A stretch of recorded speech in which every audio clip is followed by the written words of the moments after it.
kaum Kristiani yang mengatakan Yesus itu inkarnasi daripada Bapa. Nah, pemirsa yang dirahmati Allah,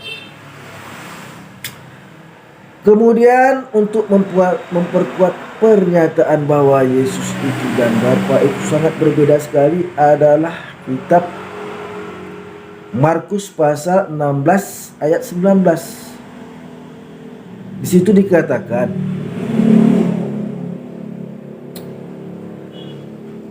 setelah Tuhan Yesus berkata demikian kepada mereka, terangkatlah ia ke surga, lalu duduk di sebelah kanan Allah.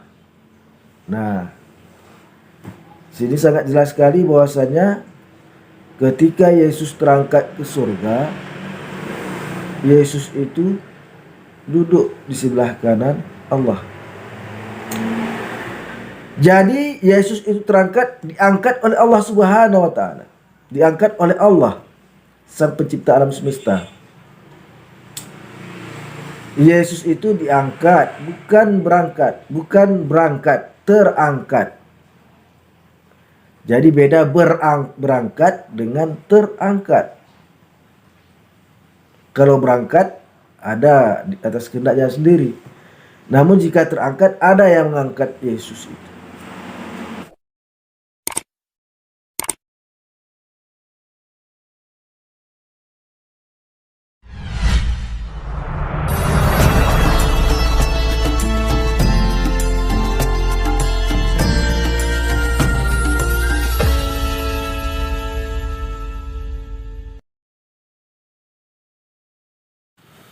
Assalamualaikum warahmatullahi wabarakatuh.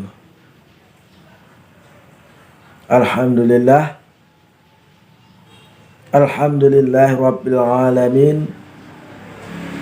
Wassalatu wassalamu ala asrafil anbiya'i wal mursalin wa ala alihi wa sahbihi ajma'in.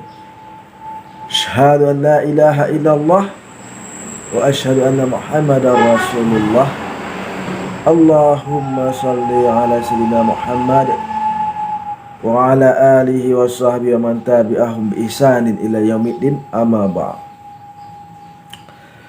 Pemirsa yang dirahmati Allah, jumpa lagi di channel Darmansa Agam, yaitu salah satu channel yang membela ajaran agama Islam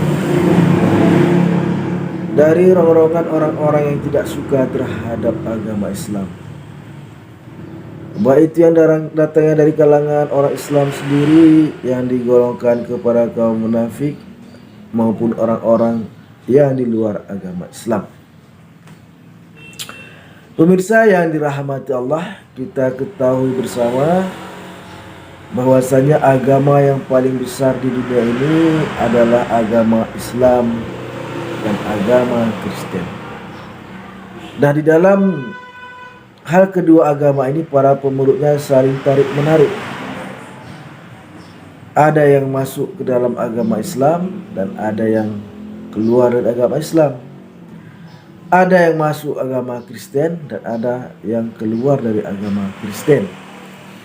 Namun pemirsa yang dirahmati Allah, jika kita membaca kitab suci,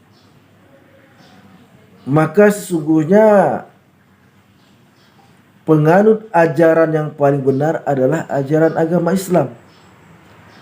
Karena ajaran agama Islam ini tidak bertentangan dengan apa yang terdapat di dalam kitab sucinya. Lain halnya dengan kaum Kristen ataupun umat Kristiani, keyakinan mereka itu, kepercayaan mereka itu sangat bertentangan sekali dengan Alkitab. Sebagaimana kita ketahui bahwasanya dalam kitab mereka, Bible ataupun Alkitab, ataupun kita sebut Perjanjian Baru, itu sangat bertentangan dengan keyakinan yang mereka jalankan sekarang ini. Yang mana misalnya dikatakan di dalam Alkitab atau Perjanjian Baru, di dalam kitab Yohanes pasal 5 ayat 30.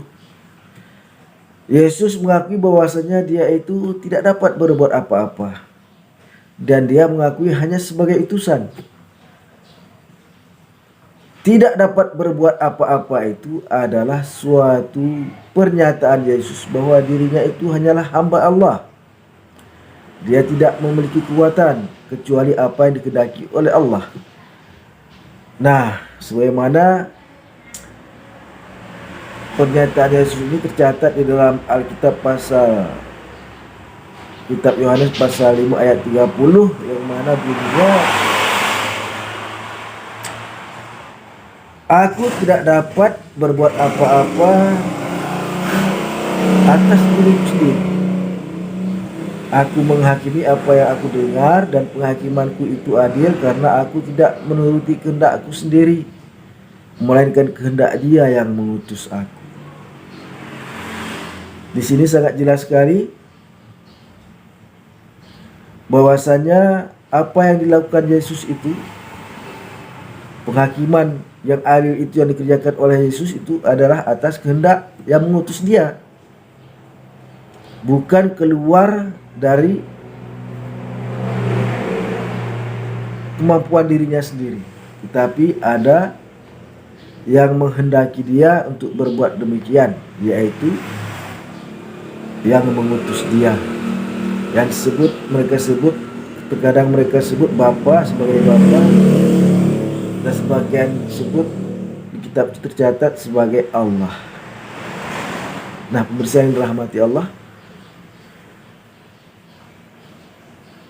melakukan kehendak yang mengutus aku atas kehendak yang mengutus aku, berarti Yesus itu utusan. Utusan itu di dalam ajaran agama Islam, di dalam Al-Quran disebut sebagai rasul. Rasul itu utusan. Jadi Rasulullah utusan Allah. Nah, pemirsa yang dirahmati Allah,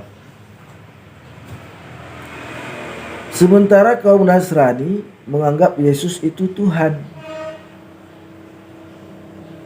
Nah, ini sangat bertentangan sekali dengan pernyataan Yesus sendiri. Kemudian diperkuat lagi oleh ayat yang terdapat di dalam kitab Matius pasal 7 ayat 21. Di mana di situ Yesus mengatakan, ini pernyataan Yesus yang tercatat di dalam kitab Matius pasal 7 ayat 21. Bukan setiap orang yang memanggil namaku Tuhan, Tuhan, Tuhan yang masuk ke dalam kerajaan surga, melainkan dia yang melakukan kehendak Bapa-Ku yang di surga. Nah, pemirsa yang dirahmati Allah, jika kita kembangkan pernyataan Yesus ini, Yesus mengatakan setiap orang yang memanggil namanya Tuhan tidak akan pernah masuk surga, kecuali orang yang melakukan kehendak Bapa-Ku yang di surga. Nah, di sini ada dua kesimpulan yang dapat kita petik. Yang pertama adalah yang membuat masuk surga itu adalah yang melakukan kehendak Bapa. Apa yang dilakukan, apa yang diperintahkan oleh Bapa, maka dikerjakan oleh umatnya, maka itulah yang membuat orang tersebut masuk surga. Kemudian yang kedua, sering kita mendengar bahwasannya pernyataan kaum Kristiani adalah Bapa dan Yesus itu satu. Ternyata dibantah dengan pernyataan kitab Matius pasal 7 ayat 21 ini. Karena Yesus mengatakan kehendak Bapa-Ku yang di surga. Jadi yang dapat kita ambil kesimpulan yang kedua adalah Yesus dan Bapa itu berbeda. Karena suatu Yesus mengatakan ayat ini, Yesus itu sedang berada di bumi dan menunjuk Bapa yang sedang berada di surga. Jadi sangat jelas sekali, ada pribadi yang berbeda antara Yesus dan Bapa. Nah, ini telah membatalkan pernyataan kaum Kristiani yang mengatakan Yesus itu inkarnasi daripada Bapa. Nah, pemirsa yang dirahmati Allah, kemudian untuk memperkuat pernyataan bahwa Yesus itu dan Bapa itu sangat berbeda sekali adalah kitab Markus pasal 16 ayat 19. Di situ dikatakan,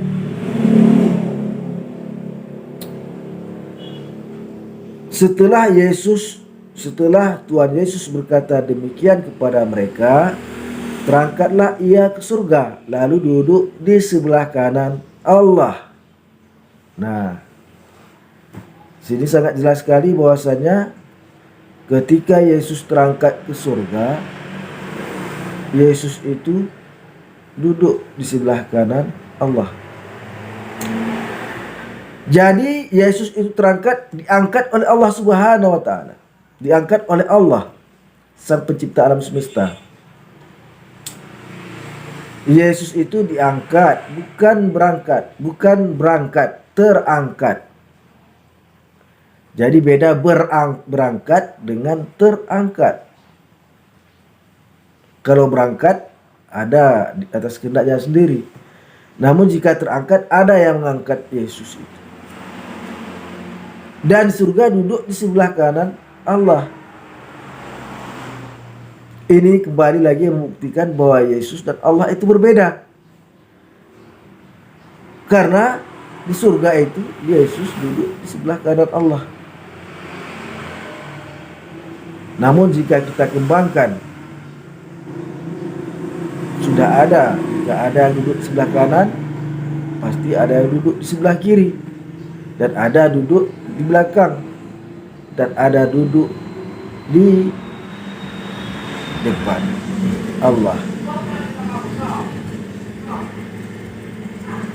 Sebagaimana seseorang berceramah, seperti kita lihat misalnya Ustaz Somad berceramah, ada yang di sebelah kanan Allah, ada di sebelah kanan Ustaz Somad, ada di sebelah kiri Ustaz Somad, ada di belakang Ustaz Somad, dan ada di depan Ustaz Somad sebagai penonton. Nah, ini membuktikan bahwasannya Yesus tidak sama dengan Allah. Dan jika kita kembangkan lagi, berapa orang yang duduk sebelah kanan Allah, berapa orang duduk sebelah kiri Allah, berapa orang yang duduk belakang Allah, dan berapa orang yang duduk di depan Allah. Ini membuktikan Yesus bukan Allah. Yesus bukan Bapa. Nah, pemirsa yang dirahmati Allah, untuk perlu kita ketahui bahwa kaum muslimin, bahwasanya kitab Perjanjian Baru itu adalah aslinya berbahasa Yunani. Aslinya kitab Perjanjian Baru itu, Bible itu adalah berbahasa Yunani. Jadi kurang banyaknya, lebih sedikitnya budaya kepercayaan Yunani masuk ke dalam penulisan Alkitab tersebut. Sedikit banyaknya budaya Yunani masuk ke dalam penulisan Alkitab tersebut. Oleh karenanya banyak terjadi kontradiksi. Nah, pemirsa yang dirahmati Allah, oleh karena itulah jika orang-orang yang mau berpikir dan berpikiran cerdas, banyak dari mereka yang masuk ke dalam agama Islam. Salah satunya adalah seperti saudari kita yang akan kita saksikan videonya nanti. Beliau mengatakan masuk Islam karena tertarik dengan agama Islam. Karena di dalam agama Islam itu banyak melakukan ataupun melaksanakan aturan-aturan yang ada di kitab Taurat Perjanjian Lama yang beliau percayai, yang beliau baca di dalam kitab Perjanjian Lamanya. Nah, pemirsa yang dirahmati Allah,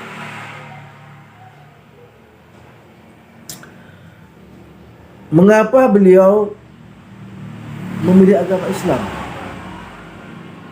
Karena beliau adalah orang cerdas. Untuk lebih jelasnya, marilah kita saksikan tentang video mu'alafnya, seorang wanita yang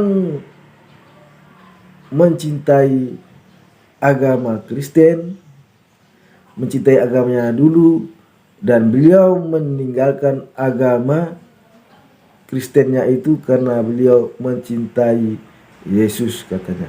Karena Yesus adalah melaksanakan apa seperti yang dilaksanakan oleh agama Islam. Karena Yesus sujud di Taman Getsemani, berarti Yesus itu pasti menyembah yang disebut oleh Yesus sebagai Bapa ataupun Allah. Selamat menyaksikan. Assalamualaikum warahmatullahi wabarakatuh. Sahabat ngaji cerdas, perkenalkan, nama aku Eti Tresia. Saya bersyukur sekali karena saya sekarang sudah menjadi muslimah. Ya, saya masuk muslimah itu memang pertama itu nggak berpikir sama sekali gitu ya, kalau aku nantinya akan menjadi muslimah gitu ya. Sebelumnya aku pernah mimpi aku ada di dalam ruangan itu ada tulisan asyhadu alla la ilaha illallah wa asyhadu anna Muhammad rasulullah. Yang aku baca itu hanya sampai asyhadu alla la ilaha illallah.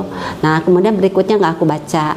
Kemudian aku keluar, di luar itu aku melihat ada sebuah buku itu tulisannya tulisan Arab, tapi nggak pernah aku sentuh sama sekali sampai ke akhir kembali aku pulang.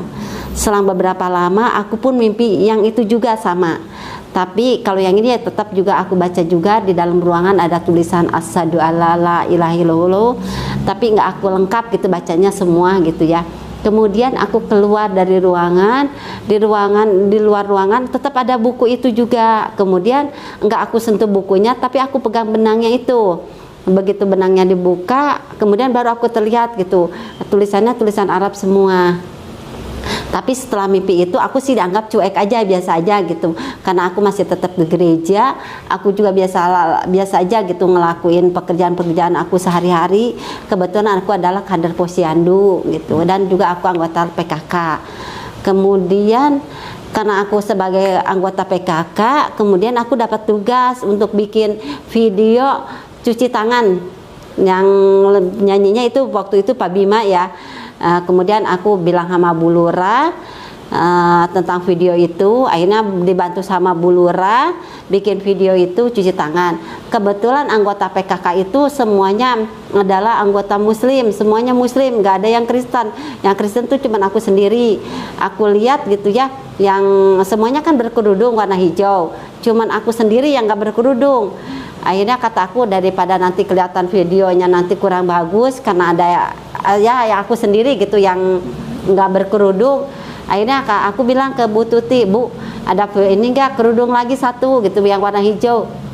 Ya udah, aku pakai kerudung aja, jadi semua sama, kata aku bilang begitu. Kemudian begitu aku pakai kerudung itu, Masya Allah itu kepala aku berasa banget dingin banget gitu ya. Kata aku, kenapa kok kerasa begini gitu ya. Sampai akhirnya semuanya udah selesai, kemudian aku pulang pun aku biasa aja gitu, nggak ambil pusing dengan masalah-masalah yang tadi gitu ya. Aku masih tetap ke gereja sampai suatu waktu gitu ya. Aku ngalami masalah dengan suami sampai akhirnya aku bercerai sama suami. Kemudian aku ngontrak, kebetulan aku ngontrak nggak jauh juga dari wilayah bekas suami tinggal. Dalam kesendirian, mungkin di dalam kesendirian itu aku banyak diem, sampai aku ada keinginan dalam hati, aku pengen masuk muslim aja dah, kata aku begitu ya. Nggak terpikir sama sekali yang sebelumnya gitu ya. Aku biasa-biasa aja kan yang sebelumnya, tapi waktu itu aku memang benar-benar gitu pengen masuk muslim. Nggak ada yang ngajak, nggak ada yang nguruh, semuanya memang keinginan hatiku sendiri. Kemudian yang pertama aku bilang itu adalah anak-anak yang udah gede. Kemudian aku bilang anak-anakku, ya serangan dari anak-anak adalah mereka juga ya nggak mungkin nggak setuju gitu kalau aku masuk Muslim. Tapi kemudian aku tetap bilang kepada mereka gitu, mama tetap mau masuk Muslim gitu. Itu adalah keinginan mama, nggak ada ikut campur tangan orang lain, kata aku bilang begitu. Kemudian anak yang nomor 3, nomor 4 itu bilang kalau memang mama itu keinginan mama, oke, ya udah jalanin aja. Kata anak-anakku bilang begitu, itu adalah yang terbaik, kalau memang itu adalah yang terbaik buat mama. Tapi yang nomor 1, yang nomor 2 itu masih nentang. Tapi semuanya juga aku nggak ngejawab apa-apa buat mereka, walaupun mereka ada kata-kata yang keluar dari melalui WA gitu ya. Kasar sih enggak anak-anakku, cuman mereka nentang gitu. Tapi aku diemin. Sampai akhirnya mereka juga akhirnya menyatakan ya udah kalau memang itu yang terbaik buat mama, itu keinginan mama, oke. Begitu anak-anakku itu semuanya bilang oke. Kecuali anakku yang masih sekolah yang nggak aku kasih tahu karena mereka itu tinggal sama papahnya. Sedangkan untuk yang kerja ini dia nggak tinggal sama aku, nggak tinggal juga sama papanya, tapi tinggal di Cibinong, di Depok gitu. Terus kemudian aku dari situ tuh datang ke Pak Amang yang kebetulan ketua RW 1 yang memang kerja di Basnas. Aku minta bantuan dia. Aku bilang ke Pak Amang, Pak, aku tuh mau masuk Muslim, tolong dibantu. Akhirnya Pak Amang tuh ngebantu aku buat masuk Muslim. Kemudian aku akhirnya bisa juga bersahadat gitu di Masjid Raya. Yang bantu sahadat aku adalah Kojimi. Nah, sudah aku sahadat, kemudian aku juga disuruh sama Kojimi diajarkan untuk mandi wajib itu. Nah, sampai udah sahadat, aku pulang ke rumah, aku mandi wajib. Nah, sudah mandi wajib, aku juga belum bisa sholat, belum bisa apa-apa. Wudhu juga aku belum bisa. Yang pertama aku belajar itu belajar wudhu. Begitu aku udah bisa belajar wudhu, gitu, wudhu aku udah bisa. Kemudian aku belajar Al-Fatihah. Ya benar atau salahnya aku nggak tahu gitu. Yang penting aku hafal gitu Al-Fatihah gitu.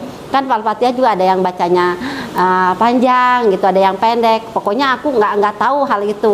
Yang aku tahu aku udah hafal, aku udah bisa Al-Fatihah, dan juga kemudian udah belajar Al-Fatihah, aku juga belajar Al-Ikhlas. Setelah Al-Ikhlas sama Al-Fatihah ini aku udah hafal, baru itu aku belajar sholat.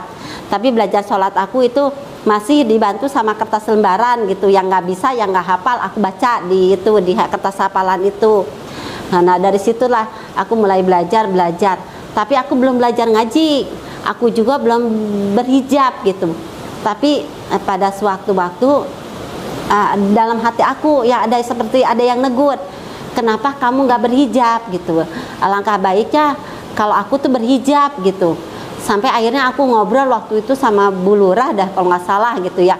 Akhirnya kata Bu Lurah gini, kalau kamu mau berbuat baik kenapa nggak dilaksanakan, nggak dilakukan gitu. Berbuat baiklah kata dia, kata Bu Lurah itu. Sampai akhirnya aku berhijab.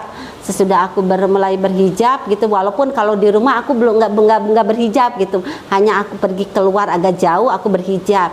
Tapi kalau di rumah aku biasa aja gitu. Kemudian aku juga mulai ada berasa ingin belajar ngaji gitu ya. Tapi belajar ngajinya aku di mana, dibingung gitu ya. Belajar ngajinya di mana? Kata aku teh ya, belajar ngaji bersatu sama anak-anak, pasti ujungnya nanti gimana gitu kata aku teh. Akhirnya kebetulan di MCI ada tuh di Wekul ngaji. Akhirnya aku pergi ke situ tuh belajar. Hanya saja kan aku kan sebagai kader, kadang-kadang hari Sabtu itu juga ada tugas dari tugas-tugas posyandu gitu yang mesti aku kerjakan. Jadi kalau misalnya aku ada waktu aku ngaji, kalau aku ada tugas yang lain aku pergi ngerjain tugas itu.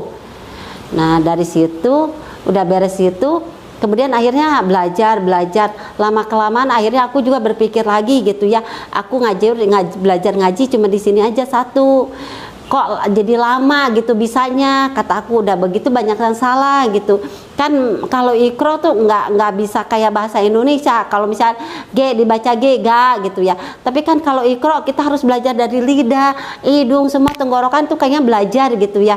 Kata aku wah begini mah lama gitu, kata aku bisanya. Akhirnya aku sering ngobrol, pernah kenal sama Bu Ruslan ya. Kenal sama Bu Ruslan, akhirnya Bu Ruslan tuh waktu itu pernah ngajak aku, tapi aku belum bisa kesini. Terus Bu Cut Erna juga pernah ngajakin gitu, tapi nggak tahu di mana tuh waktu itu aku lupa. Akhirnya aku sama Bu Ruslan aku ngobrol gitu, aku juga mau ke yang hari Sabtu itu aku datang kemarinya yang pertama tuh hari Sabtu, cuman datangnya sesudah aku dari Wekul aku kemari, kan di Wekul jam asar tuh udah beres gitu jam 3-an. Kalau di sini kan kadang sampai maghrib gitu belajarnya gitu, jadi masih ada waktu buat aku belajar. Kemudian aku belajar juga di sini. Kemudian setelah belajar di sini, kemudian kata aku teh aku masih kena mesti belajar lagi nih apa tuh namanya supaya bisa lebih bagus gitu, lebih cepat kata aku teh. Akhirnya aku ngobrol lagi sama Bu Ruslan, kata Bu Ruslan, "Nanti udah tuh nanti belajar deh yang hari Rabu," kata dia. Ya udah aku WA Bu Ruslan, kalau aku bilang, "Bu, aku juga mau ngaji di hari Rabu," kata aku teh. "Besok ya jam segini," kata dia teh. Cuman kebesokannya Bu Ruslan ngasih kabarnya agak telat gitu. Aku waktu itu nggak ada di rumah. Aku waktu itu pergi kemana ya aku lupa gitu ya. Kemudian kata aku teh, "Ya Bu Ruslan, udah aja nanti minggu depan aku belajar jam 9 ya," kata aku teh. Kata Bu Ruslan teh bilang jam 8 Bu, katanya. Ya udahlah, akhirnya hari Rabu juga aku mulai belajar kemari gitu. Jadi aku belajar hari Sabtu dan juga hari Rabu kemari, dan juga di Wekul. Kalau di Wekul itu hari Sabtu cuma 1 hari, kalau di sini aku 2 kali, hari Sabtu dengan hari Rabu. Itu aja. Tadi gimana Bu seadanya di masjid apa? Di Masjid Raya. Masjid Raya Bogor. Iya. Kalau ini apa namanya, ada penentangan nggak dari keluarga? Dari keluarga ya, waktu aku mau masuk Muslim aku nggak bilang dulu kalau mas saudara.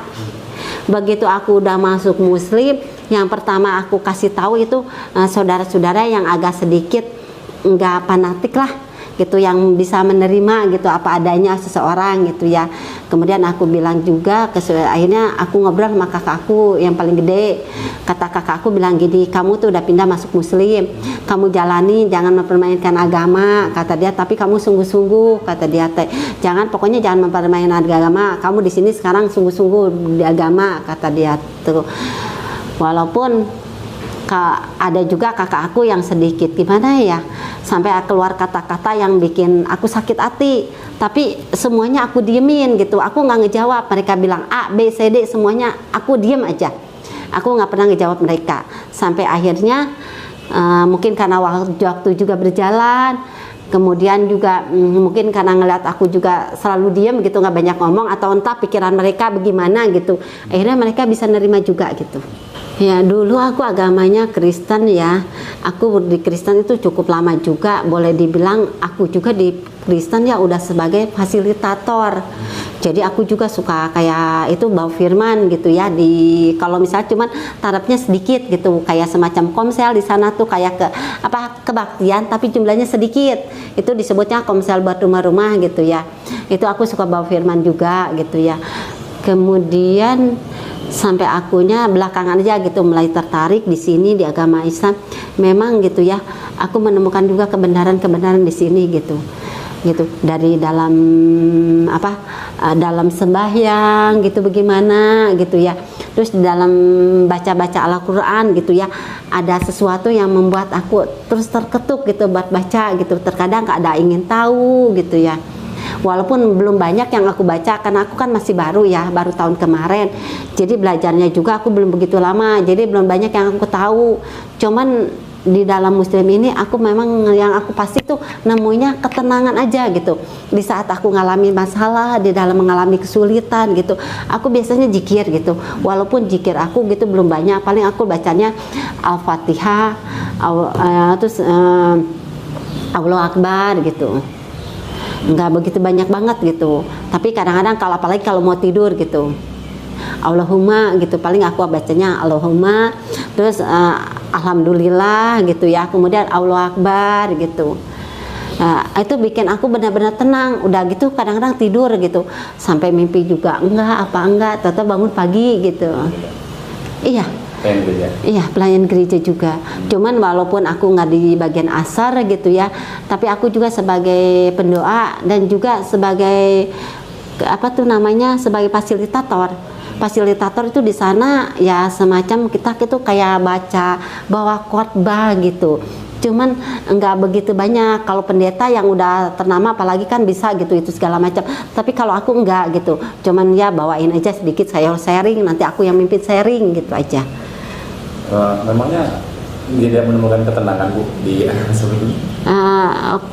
Aku sendiri nggak begitu ngerti gitu ya, cuman kalau di sini gitu ya, kalau aku ada masalah apa-apa aku udah aja aku ambil apa tuh namanya, aku ambil kayak semacam ketukan gitu ya buat penghitungan, aku ambil zikir aja gitu ya, langsung aja gitu segala macam, udah gitu langsung saja tenang aja gitu. Pandangan buruk aku sih nggak terlalu banyak ambil pusing urusan itu ya, agama orang gitu ya, walaupun aku banyak ngedengar gitu dari agamaku sendiri gitu, Islam tuh begini segala macam, tapi aku orangnya kalau nggak dengar orang ngomong, jangan kan ngomongin masalah agama gitu ya, yang boleh dibilang berbaunya terlalu banyak gitu kalau yang diomonginnya. Kalau ada orang yang ngomongin orang aja juga, apalagi ngomonginnya jelek, aku suka bilang begini, udah deh jangan ngomongin dia, daripada kita ngomongin itu mendingan ngomongin masak, itu mah urusan dia, jangan sampai dia yang berbuat dosa kita ikut ke bawah dosa, aku suka bilang begitu. Jadi aku lebih senang, lebih baik ngomongin soal makanan, ngomongin masalah masak, ngomongin apalah ya, pokoknya asal jangan ngomongin hal-hal yang ngomongin bersifat ngomongin orang gitu, apalagi ngejelekin gitu. Kontroversi gitu ya? Iya, aku lebih senang begitu. Itu aku juga mulai belajar di dalam doa ya. Aku baru bisa belajar doa itu baru bilang astagfirullahaladzim alazim la ilaha illallah. Nah itu baru aku belajar itu. Jadi abis sholat aku belajar itu, kayaknya ke hati tuh dadem banget gitu, enak gitu. Kata aku teh, kadang-kadang baru aku berdoa buat anak-anakku gitu ya. Aku kan nggak bisa memaksa mereka buat masuk muslim gitu, apalagi menyuruh mereka sambil memaksa gitu, nggak bisa. Tapi aku kan mendoakan mereka, nggak ada salahnya gitu ya. Jadi setiap hari aku mendoakan mereka semua. Aku lagi tahun kemarin masuk muslimnya ya, sama ini paling lebih setahunan lebih kali ya. Aku pernah ikut ke Masjid Agung Sunda Kelapa ya. Itu belum lama gitu ya. Ikut apa tuh mabit. Kemudian di mabit juga di sini alumni IPB. Setelah itu udah baru itu aja doang. Yang lainnya belum dah. Belum pernah, karena aku mungkin masih baru dan ikut kemarinnya juga masih baru, belum begitu lama. Cuman gini aja, aku sih mengajak buat aku sendiri, buat semuanya aja gitu ya. Mari kita sama-sama kita belajar gitu ya, supaya kita tuh semakin istiqomah dan juga semakin ngerti dan semakin tahu gitu tentang hal-hal yang nggak pernah kita ketahui. Kita apalagi tentang belajar ilmu Islam kan banyak banget gitu ya. Jadi kalau kita udah mulai ngerti gitu, udah mulai tahu, pasti kita semakin istiqomah gitu, dan kita berjalan di tempat yang baik dan lurus gitu. Harapan Ibu jadi seorang muslim itu apa? Aku ingin jadi muslim yang benar-benar istiqomah gitu, menjalankan apa yang Allah inginkan. Buat yang non muslim yang sedang bimbang dan juga yang sudah menjadi muslim gitu ya, terutama yang seperti aku ini gitu ya, yang masih baru banget gitu mengenal tentang muslim gitu ya, mari kita tetap belajar gitu, supaya kita tuh semakin ngerti dan tahu aja gitu. Jadi kalau kita udah semakin tahu, apalagi kita udah semakin ngerti, insya Allah pasti kita berjalan sesuai dengan yang Allah hendaki gitu. Kita hidup di dalam ajaran Al-Quran. Terima kasih kepada sahabat ngaji cerdas yang sudah mendengarkan tentang curhat saya gitu ya. Mohon maaf jika ada kekurangan atau ada kata-kata yang salah. Assalamualaikum warahmatullahi wabarakatuh.